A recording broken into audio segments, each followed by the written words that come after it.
विशुद्धाणं नमो हरियाणं नमो ज्ञानं नमो विश्वसरणं चत्तारि मंगलमरितामंगलं विशुद्धामंगलं विशामंगलं केवि प्रणतो नमो मंगलम चत्तारि लघुत्मा रेता लघुत्मा सिद्धा लघुत्मा शाव लघुत्मा केवि प्रणतो नमो लघुत्मा। आज का धर्म किसका है? सरलता का है। ये धर्म जो है ना, कहते हैं ना, मान मीठा बादशाह है। मन में छल, बचनों में छल हो, छल परिपूर्ण अगर हो तन, तो हो जाता है हर काम सरल। पर सरल बनो यह बहुत कठिन। जीव मात्र के मैत्री करने, माया छल का गरण तजे, उत्तम आर्जव धर्म पूज कर कपट त्याग हम सरल बने। आज जमाना काय का मायाचारी का है। और मायाचारी देखने में नहीं आती है, क्योंकि क्रोध तो देखने में आता है कि व्यक्ति का चेहरा लाल हो जाता है गुस्से में। देखो, कभी कभी गुस्सा भी फायदेमंद होता है। गुस्सा कब होता है फायदेमंद? कोई साधु अगर गुस्सा होते हैं ना, तो हमेशा फायदा होता है।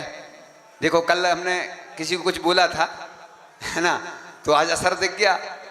इसलिए बोलते हैं हम लोग, कहते ना, गुस्सा नहीं कहलाता, ये व्यवस्था में सभी सहयोग करें।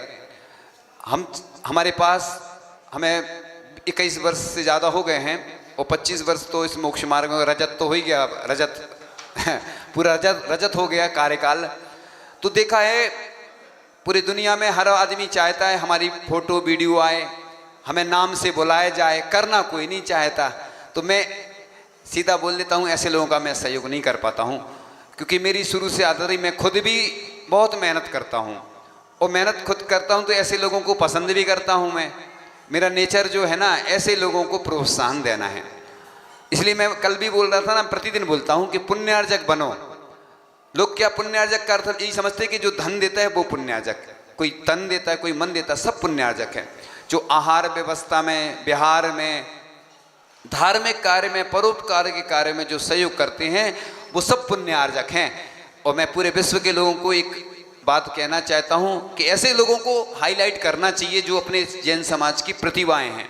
अपन दूसरे लोगों को तो हाईलाइट करते रहते हैं, ये अपनी कमी है जैन समाज की। मेरा आशीर्वाद है और मेरी प्रेरणा है, ऐसे पूरे विश्व के जैन लोगों को आगे आना चाहिए। और मैं तो समर्थन करता हूं ऐसे लोगों का जो हमारे जैन समाज की प्रतिभा है, उनको इंटरनेशनल बनाओ। क्या होता है ना, कोई कहता है, एक बार रविन्द्रनाथ टैगोर, क्योंकि आर्जव धर्म की बात मैं पहले बता चुका हूं, मेरे प्रवचन जब होते शांति में होते हैं, जब क्रांति होती तो मैं दूसरे विषय पर बात करता हूं।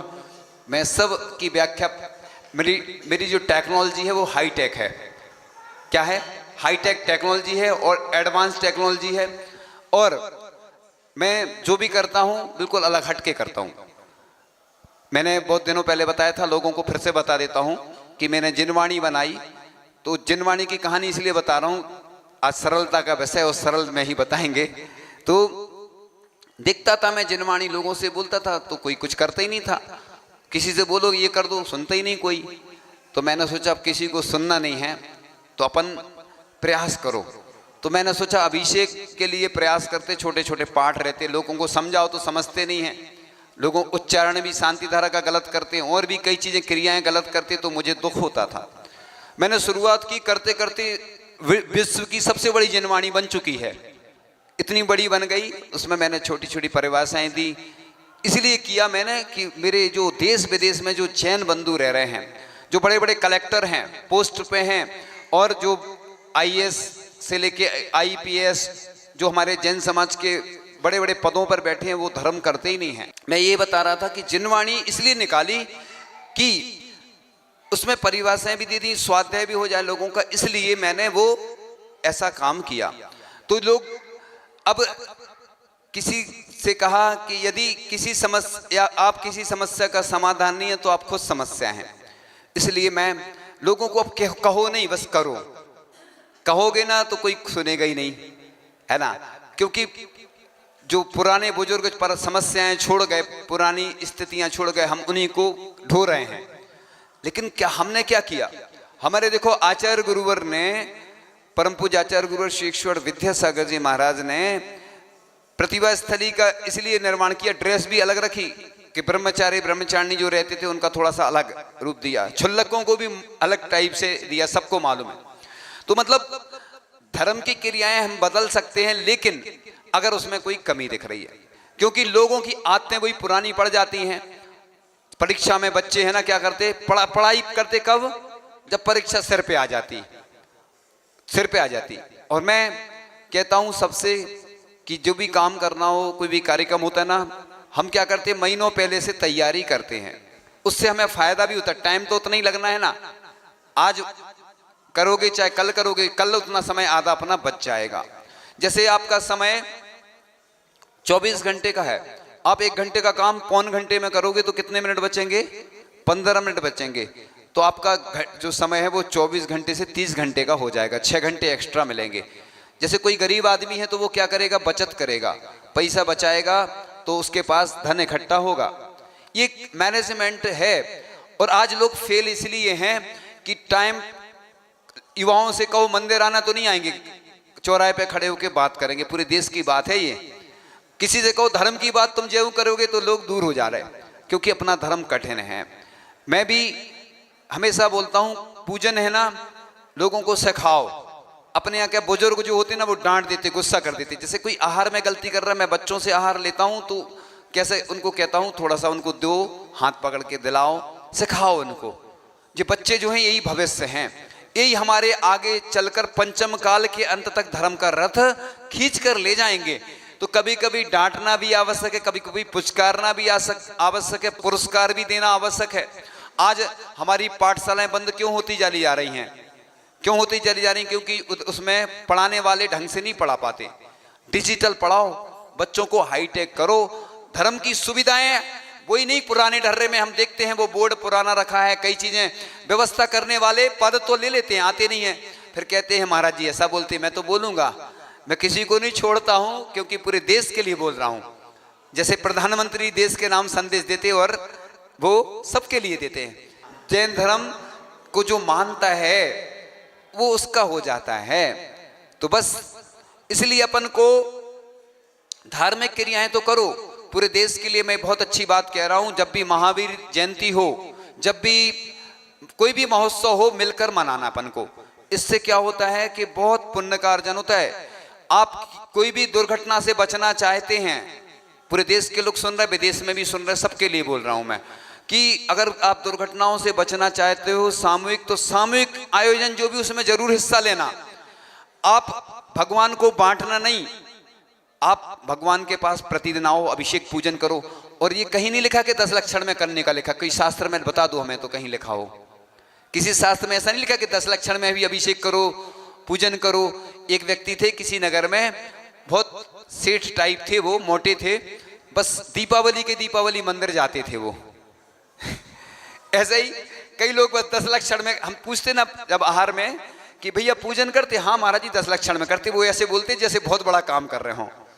तो ऐसे लोग, ये धर्म नहीं कहलाता। पहले की बात अलग थी। अब देखो पूना में देख लो आप जाके, हम सुनते रहते हैं, बेंगलोर, पूना, विदेश में, सिंगापुर में एक व्यक्ति, उसकी हम हमेशा तारीफ करते हैं, हमसे जुड़ा हुआ है, वो अभिषेक करता है। मैंने एक बार पर्यूषण की बात थी, शायद विधान चल रहा था, बंदा जी में था, तो लंदन में शांति धारा कराई हमने, यहीं बैठ के, मतलब यहीं माने भारत में ही रह के, उधर नहीं गए हम, हो जाती ना व्यवस्था। हमने नहीं कहा उससे महाराज जी थोड़ा सा पढ़ दो आप शांति धारा, हमने कहा पढ़ देते भैया। लंदन में, सिंगापुर में हो रही थी, लंदन में हो रही थी शायद, नहीं सिंगापुर का अलग है, सिंगापुर में तो व्यक्ति जुड़ा, तो आप यहीं बैठे बैठे सब हो जाता, और लोग यहीं के ही नहीं आते। इसलिए मैं, लोग हमें इंटरनेशनल संत बोलते, मैं इंटरनेशनल नहीं हूं, लेकिन मैं, हमारे भगवान जरूर इंटरनेशनल हैं, हमारे गुरुदेव इंटरनेशनल हैं, क्योंकि उनसे देश विदेश के लोग जुड़े, इसलिए मेरे भक्त बहुत हैं। भले ही वक्त पे नहीं आते, लेकिन वो हमारे सब रिश्तेदार हैं। वो भक्त हमारे क्या हैं, सब हमारे रिश्तेदार हैं, क्योंकि आज जमाना बहुत खराब है, लोगों को जोड़ना है। जैसे आज रिश्तेदारी में बुराई हो जाती, लोग मंदिरों के कारण, मंदिर मस्जिद बैर कराते, मेल कराती, गौशाला, नहीं हम उसका शब्द गौशाला, क्योंकि बादशाह वहीं दिखता ना गौशाला में। मैं अरे नहीं गलत, देखो हमारी भाषा समिति होती, हम किसी को बुरा भी बोलते तो प्यार से बोलते हैं, बड़े बुरा भी बोलते ना तो बुरा लगना चाहिए। हमारे एक महाराज जी थे बने हैं, लेकिन बोलते थे वो, बुरा तो नहीं लगा, तोले नहीं लगा, बुरा लगना चाहिए तुम्हें। देखो कल हमने बोला तो असर दिखा आज, तो ऐसा नहीं है, सब अपने हैं। हमारे योगाचार्य जी सुबह बोले थे कि महाराज जी बोलते हैं, दोनों प्यार भी करते हैं, तो देखो डांटना भी पड़ता है। डांटेंगे नहीं, स्कूल में बच्चे समय से नहीं आएंगे। और मैं तो पूरे देश के लिए एक बात कह रहा हूँ, मंदिरों में भी अब स्कूल जैसी व्यवस्था कर दो तुम, मंदिर बहुत अच्छे हो जाएंगे, भीड़ इकट्ठी होगी। मंदिरों में बैंक जैसी व्यवस्था कर दो, मंदिरों में स्कूल सरकारी या प्राइवेट जो ऑफिस होते ना वैसी व्यवस्था कर दोगे ना, इतने अच्छे मंदिर हो जाएंगे, लोग समय से आएंगे, समय से जाएंगे। ये आप लोग गड़बड़ करते हो, समय से आते नहीं हो, व्यवस्थापक भी समय से नहीं आते हैं, इसलिए ये सब कहना पड़ता है।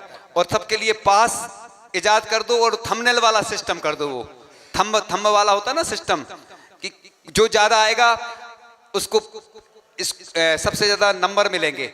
जैसे नियम बनाया ना पर्यूषण के नियम, 10 दिन में प्रतियोगिता रख दो कि 10 दिन में जो ज्यादा नियम पालन करेगा उसको सर्वश्रेष्ठ पुरस्कार मिलेगा। इसमें क्या दिक्कत है बताओ, कोई बुरा काम थोड़ी कर रहा। जब पाप के कार्य करने में पुरस्कार मिलता है तो मैं तो पुण्य के कार्य में पुरस्कार दे रहा हूं, और इंटरनेशनल पुरस्कार मिलना चाहिए। क्योंकि लोग सोचते हैं ये इंटरनेशनल, देखो रविन्द्रनाथ टैगोर का उदाहरण दे रहे थे कि बारिश के लिए यज्ञ होना था और रविन्द्रनाथ टैगोर जी जा रहे थे, वो छतरी लेकर जा रहे थे, और छतरी लेकर जा रहे थे तो लोगों ने हंसी उड़ाई उनकी, क्योंकि कोई अच्छा काम करता है ना तो हंसी जरूर उड़ाते लोग। विवेकानंद जी ने भी कहा है कि हर अच्छे कार्य का पहले विरोध होता है, फिर स्वीकार करते, फिर बाद में प्रशंसा करते हैं। तो प्रशंसा उसी की होती जो अच्छे कार्य करता है, इसलिए डरना नहीं कभी। देखो मैं भी कई बार मंच पे गया और लोगों ने हंसी उड़ाई मेरी। मैंने जब पर्यूषण में एक बार भैया जी ने कहा मुझसे कि मैं कितना सरल था, मैं अपने बता रहा हूँ, उदाहरण इसलिए दे रहा हूँ कि दूसरे का तो देता ही हूँ, कठिन भी हूँ सरल भी। तो मैं कप रहा था, माइक पकड़ा हाथ में, तो मेरे पैर कप रहे थे, कुछ बोल रहे थे हम स्तुति, तो वो भी दिन थे। और अब तो लोग कपने लगे, कपना ही चाहिए लोगों को, डरो नहीं। साधु देखो हमारे मुनि श्री धर्म सागर जी महाराज कितने सरल है। देखो आज भैया जी गए शांति धारा के लिए आ गए, आप चाहो तो साधु से अच्छे से प्रेम से बात करो, निवेदन करो, साधु आ जाते हैं। और उनको कोई देखो, उन्होंने अभी 7 उपवास किए थे, 3 किए, 2 किए, करते रहते हैं। और उन्होंने आचार्य जी की बहुत अच्छी अच्छी स्तुतियां भी लिखी हैं, और उनका जो उच्चारण है, उनकी जो साधना है, शुरू से खड़े होकर सामायिक प्रतिक्रमण सब करते रहते हैं वो। तो इसलिए साधु कठिन होते नहीं हैं, लोगों को लगते हैं। तो कई बार जिसका जो स्वभाव रहता है ना वो रहता है, इसलिए अपन को सरलता का ध्यान रखते हुए इस धर्म को प्रतिदिन अपने जीवन में लाना है। और मैं तो कहता हूं कि तुम जितना जैन धर्म को अपनाओगे उतना आनंद आएगा। लोग कहते हैं जैन धर्म बहुत कठिन है, और मैं कहता हूं जैन धर्म से कोई धर्म सरल नहीं है। जैसे उपवास जो करते हैं उनसे पूछना, धीरे धीरे करते करते अभ्यास होता। केस लॉन्च करो तो लोग कहते खींचने में कष्ट होता, कष्ट तो होता है, लेकिन अभ्यास करते करते फिर वो उतना कष्ट नहीं होता जितना लगता है। तो जैन धर्म तलवार की धार पे चलने के समान है। और हमारे जितने विश्व के रिश्तेदार हैं सबको मैं कहना चाहता हूं, कौन से रिश्तेदार हमने बता दिया थोड़ी देर पहले, जिनका रिश्ता फरिश्ता से है, वो सब हमारे रिश्तेदार हैं, हमारे कुटुंब के हैं, जो हमारे गुरुदेव को मानते हैं, जो हमारे प्रभु को मानते हैं, सब हमारे रिश्तेदार हैं। तुम्हारे रिश्तेदार तो सीमित है, हमारे तो कोई संख्या ही नहीं है। मेरे रिश्तेदार सबसे ज्यादा हैं, इसलिए तो लोग बुला नहीं पाते, उनको भोजन नहीं करवा पाते कि इतने सारे आ गए तो कैसे व्यवस्था करेंगे। लेकिन वो हमारे सब जुड़े हैं हमसे, और हमारे रिश्तेदार सब अच्छे हैं, बहुत अच्छे रिश्तेदार हैं हमारे सब, हमारे प्रभु के सब भक्त हैं जो हमारे सब रिश्तेदार हैं। इसलिए अपन को इस धर्म जो धर्म है ये सिर्फ धर्म नहीं है 10, ये टॉप 10 पे पहुंचाने वाले हैं। जो इन धर्म को अपनाता है वो ऊंचाइयों पे पहुंच जाता है, टॉप 10 में पहुंच जाता है। इसलिए आपने वर्षों से सुनते आ रहे, कुछ लोग बोलते तत्वार सूत सुनाओ, तो मैं तो सब सुनाने को तैयार है, आप समय से आओ हमारे, मैं तुम्हें जो कहो वो सुना दूंगा, जितना मुझे आता है। मैं अल्प बुद्धि हूं, लेकिन इतना तो गुरु ने दिया है कि मैं पहले ऐसा था कि लोग प्रवचन को बोलते थे तो मैं बहाने बनाता था, है ना, ऐसी भी स्थिति थी मेरी। इसलिए मैं तो सबको प्रवचनकार बनाना चाहता हूं, जितने दुनिया के लोग हैं सब आओ, मैं सिखाऊंगा तुम्हें। मैं तो ध्यान भी करवाता हूं, प्रवचन सिखाता भी हूं, मेरी आदत शुरू से रही। मैंने कितने ऐसे लोगों को तैयार कर दिया, संचालन करना सिखाया, आहार देना सिखाया, मेरी जीवन इसी में निकल गया। मैंने तो बस एक काम नहीं किया, कॉलेज नहीं खोला एक मैनेजमेंट का, नहीं तो मैं तो एक कॉलेज खोल लेता, लेकिन कॉलेज नहीं खोला। लेकिन मेरे चलते फिरते कॉलेज चलते रहते हैं।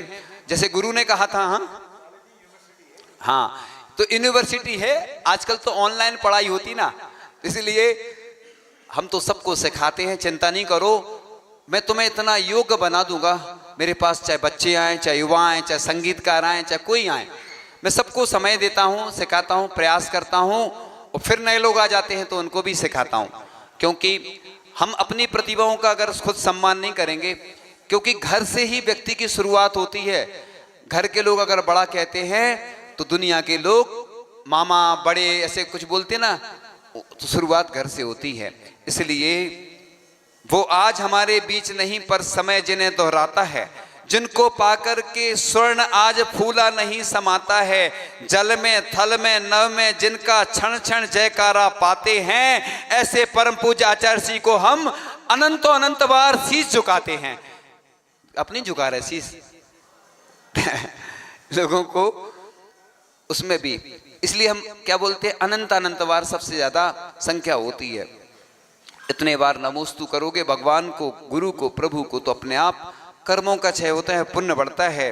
तो जब यमराज के दरबार में हिसाब का वक्त आएगा, तब एक एक पल का हिसाब ब्याज सहित वसूला जाएगा। तो मरने के बाद लोगों को लगता है फिर मैं बताओ रह गया, दिल के अरमा आंसुओं में बह गए, हम जहां थे वहीं की वहीं रह गए, है ना। तो बस फिर पछतावा हो गया, और अब पछताए का होत है जब चिड़िया चुग। देखो लोगों को लगता है कि मायाचारी में बहुत आनंद आता है, देखो वो झूठ बोल रहे, वो ऐसा कर रहा है, लोग कहते हैं। लेकिन मैंने जीवन में बहुत सब कुछ करके देखा, फिर लगा कि यही अपना धर्म सच्चा धर्म है। देखो बाकी धर्म की बुराई नहीं कर रहा हूं मैं, लेकिन जैन धर्म जीने की कला सिखाता है और मरने की कला सिखाता है। दुनिया में कोई ऐसा धर्म नहीं है जो मरने की कला सिखाए। जैन धर्म कहता है तुम अच्छे से जियो, जीवन जियो तो ऐसे जियो जिसमें कुछ आस हो, थोड़ी परेशानी हो, थोड़ा दुख का एहसास हो।